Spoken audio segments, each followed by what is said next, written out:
My roommate and I were sitting in our dorm room after a long week of classes. I was lucky to be paired up with Jonathan. We had similar tastes in music, movies, and games. One of our favorite games was an online MMO involving cyberpunk characters.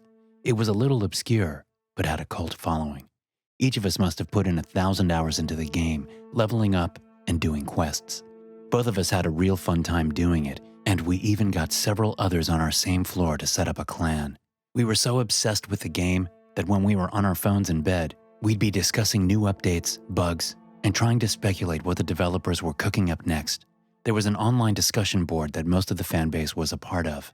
Jonathan and I had been members in it for about a year and had a decent standing within the community. We were named Cherno88 and Adam53. Eventually, I received a private message from one of the moderators I was familiar with. Vector Hex said, "Hey Cherno88, I think you are pretty cool, and your clan is one of the more popular ones. I'm thinking about switching clans. Maybe we could talk in Discord or text. What's your number?" It was late, and I really wasn't in the mood to take on another member in the clan. We wanted to keep it exclusive to just our group of friends, so I ignored the message and went to bed. Next morning, I awoke before my alarm and got up to check my school email. My roommate heard me rustling about and woke up too. "Your typing is really loud, dude," he groaned. "Sorry, just trying to get this email out to the study group. Did you stay up all night or something?" He rolled up and out from under the covers, placing his bare feet on the floor. "I was up late. A moderator and I from the forums got to talking a little last night, and I lost track of time." I stopped typing and turned around. "Who? Vector Hex?" They messaged me as well. "Switching clans, right? You didn't invite him, did you?" He shrugged and rocked back to get some momentum before rising to his feet. "Switching clans? No. Actually, he just wanted to know more about me. Maybe nominate me for moderator or something. I gotta take a piss." Slowly, he trotted off towards the bathroom to do his morning business. I didn't think much of his statement, but I was overall happy for him. We are both fans of the forums, and it'd be nice for the clan to have eyes and ears on the site. I went to my chemistry class without much thought of it, or any other time during the day. I didn't come back to the room till 2 p.m. I saw my roommate at his computer, which was odd because I knew his schedule. He should have been in calculus today. "Did you go to class today, or have you been online since I left?" He hazily looked up from his screen.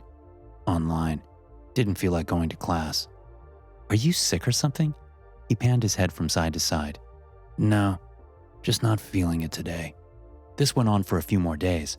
I'd leave for class, and there he'd be at the computer looking more and more tired. I could hear it in his voice. The unwashed hair. He even smelled a little funny, like his energy was completely drained from him. By Thursday, I finally put my foot down. After an hour of pleading, I finally got him to come out of his room and go to the student health clinic to at least get looked at. I sat in the waiting room to see how he was doing. I was genuinely worried for him. He was not acting right. Typically, he was the one pushing me into a classroom on Mondays or out of the room to attend the latest party. The nurse finally came out to talk to me. "So, what's wrong with him?" I asked her. She didn't answer my question. Instead, she starts asking her own questions. "Does your roommate use any drugs or consume an excessive amount of alcohol?" "No." "Does he spend a lot of time sleeping or has trouble sleeping?" "No." "Well, maybe. I guess." "Does he talk about suicide at all, even indirectly?" "No. Just please tell me what is going on with him." The nurse grabs me by the arm to lead me further into the hallway and away from the waiting room, where she starts to explain. "He's depressed. There's nothing physically wrong with him, but he should start seeing the therapist. I've already contacted his parents, but they are out of state. Can you make sure he attends his first session after the weekend?" I am hit with a heavy weight in my gut.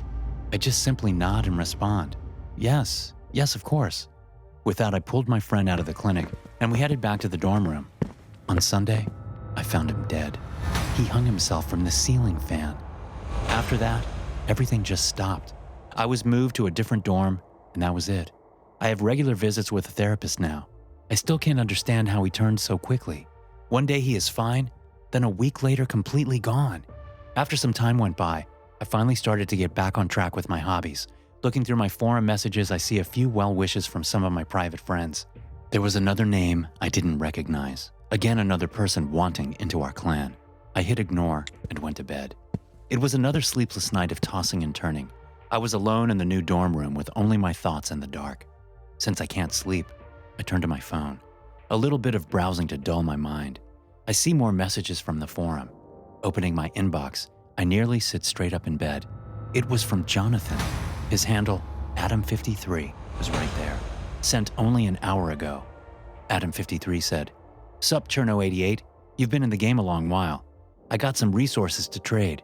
Send me your number and hit me up." I turned on the light, thinking that it must be my eyes playing tricks. Perhaps it's a new user with the same name? I click on the profile, and I still can't believe it. I see all of my friends' posts from the past 2 years. All of them. Okay, now I'm mad.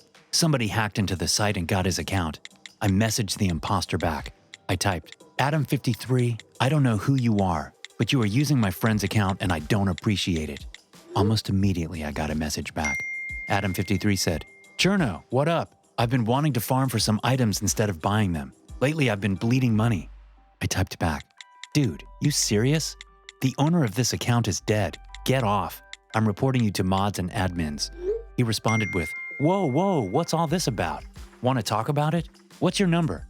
Now I was getting furious. "Adam53, you can't do this. You are on my dead friend's account. Stop hacking it, you scumbag." "Hey, those words cut deep," he said. I typed in furiously, "Are you doing that intentionally, or are you just being a major troll? Get a life."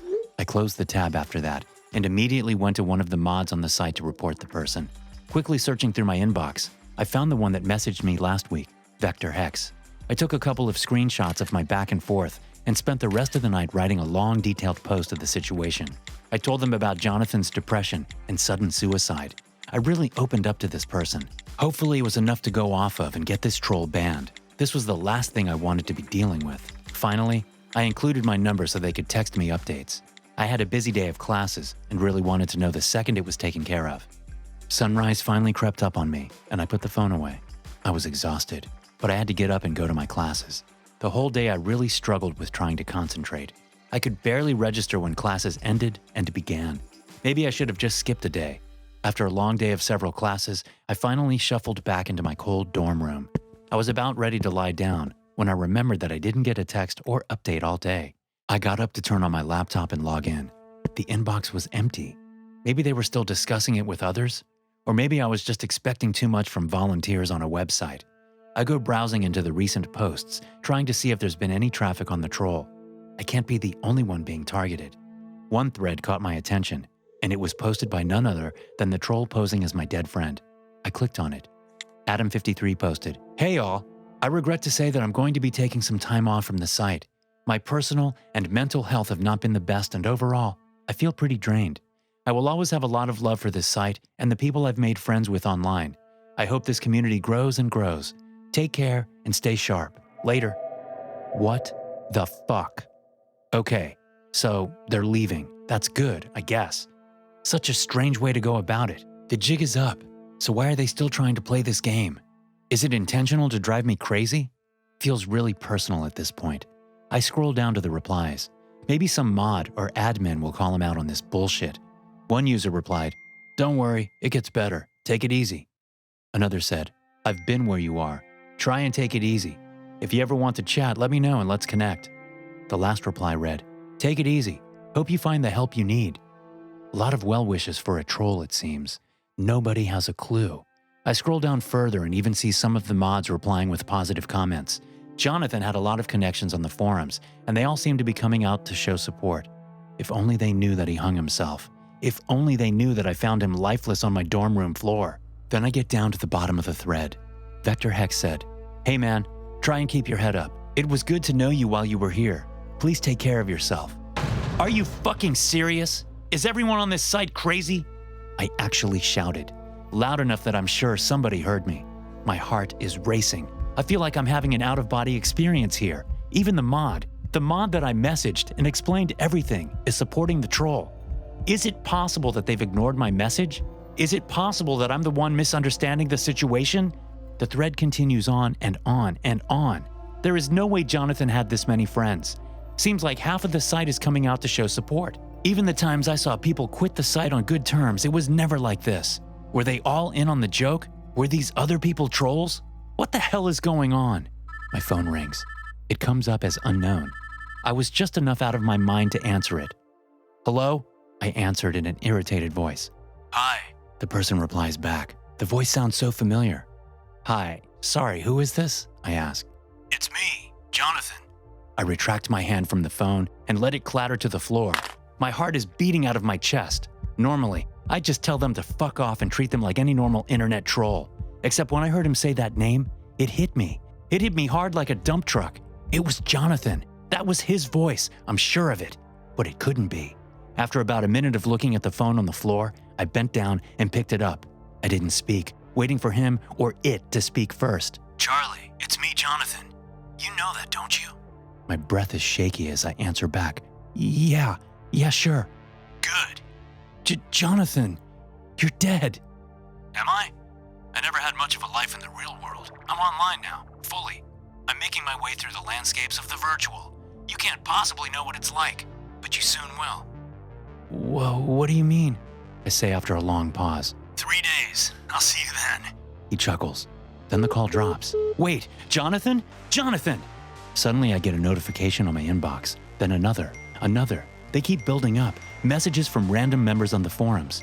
"See you soon," a message read. "Heard you'll be joining us," another user said. "Here he comes," read another message. Some of the names I knew, some I didn't, but they were all the same people that were responding in Jonathan's thread earlier. Oh my God, even the site's admins were sending me PMs. They're all in on it. They're all connected. They're all dead. Dead people using dead accounts. There were so many, and they keep coming in, keep growing. And I'm next. SCP-1715 is an anomalous entity that sporadically joins and integrates itself into small online communities, such as message boards and wiki databases. All efforts to trace SCP-1715's source have failed. SCP-1715 describes itself differently from manifestation to manifestation, but always claims to be between 15 and 30 years of age. SCP-1715 typically targets small but growing web communities that are centered around video games, television programs, musical groups, and similar interests. SCP-1715 begins to show anomalous properties once it has established itself as a presence on an online community, usually within 8 weeks of its initial join date.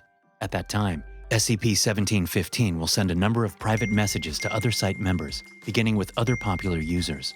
These messages generally begin with a declaration of friendship, followed by fabricated details regarding SCP-1715's personal life, and end with a request for the recipient's personal information. If the user ignores the messages or responds without providing any factual personal details, no anomalous effects will take place. If the user provides SCP-1715 with factual personal information, the user and their account will become instances of SCP-1715-1 and SCP-1715-2, respectively. Within 2 weeks of responding to SCP-1715's message, instances of SCP-1715-1 will be injured in a violent incident. Such occurrences have included accidents, homicides, and suicides. Although these incidents usually result in immediate death, there have been cases of SCP-1715-1 instances being rendered comatose, brain-dead, or similarly incapacitated. Investigations performed by local law enforcement units and Foundation agents have determined all deaths to be apparently non-anomalous in nature and explainable by forensic evidence. It is currently unknown if SCP-1715 is somehow influencing these events or if it actively seeks out individuals it knows will die. After an instance of SCP-1715-1 is deceased or otherwise incapacitated, the corresponding instance of SCP-1715-2 will remain active in its respective online communities, posting content that is consistent with SCP-1715-1's personality and writing style. Instances of SCP-1715-2 poses the same memories as their counterparts up until the time of their death, but deny that they are, in fact, dead, often accusing the inquiring party of being a troll. SCP-1715-2 discuss the same topics as their living counterparts, with the exception that they will occasionally post messages that could be interpreted as references to their deceased state.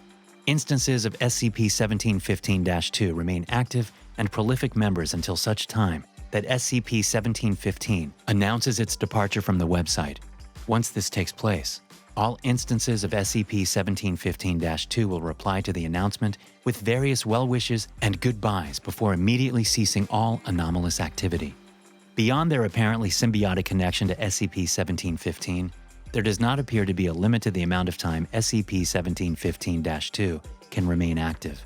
One group remained active for 11 years, analyzing and discussing episodes of Buffy the Vampire Slayer on a daily basis until the site was eventually shut down by Foundation personnel. Hey guys, thanks for listening. Be sure to subscribe to the podcast for more SCP stories like this one. You can also check out some more episodes from the SCP Experience podcast here. I'll see you in the next one.